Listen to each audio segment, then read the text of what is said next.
Hi, welcome to this applied gas moles radical substitution question combining two topics. So looking at the question, it says organic compound D is formed by substitution of all the atoms, hydrogen atoms in butane by chlorine atoms. So that means that H hydrogen will also form an HCl when it's substituted. To account for this in your balancing. So you need to use molecular formulae when you actually write out your equation. So putting out the species, now we have to think carefully about how many HCl's we need. So if we substitute 10 chlorines, that means you'll have got rid of 10 hydrogens. They have to be accounted for.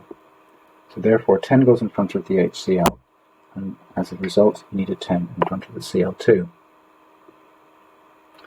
So this next part is slightly tricky because you've got to be aware of the fact you don't automatically go and use V equals 24N, because it tells you in the conditions used the molar gas volume is actually 32.5. So V is actually 32.5N for the purpose of this question.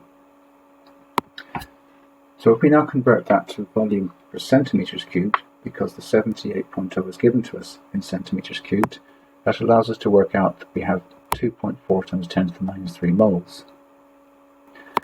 So now we need to get the MR of our compound. So it's mass over moles, which is 0.636 grams as provided, divided by 2.4 times 10 to the minus 3, which gives us 265 grams per mole. Now, we know that we have this compound based on butane, so it's going to have 4 carbons in it. So we take away that to account for the 4 carbons, and we're left with 217.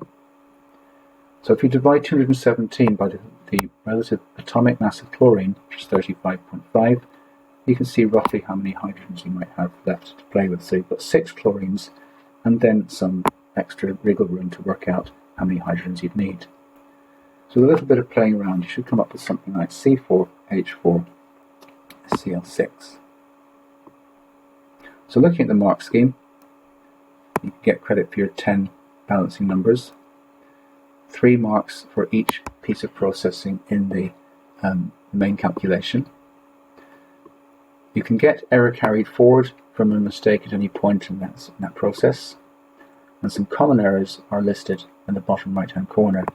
So make sure you allow some error carried forward for a molecular formula, but it must be derived from a calculated value for the molar mass. Okay, so hopefully that's been a relatively useful look at an applied version of a fairly straightforward concept. So until next time, thanks for listening and see you soon.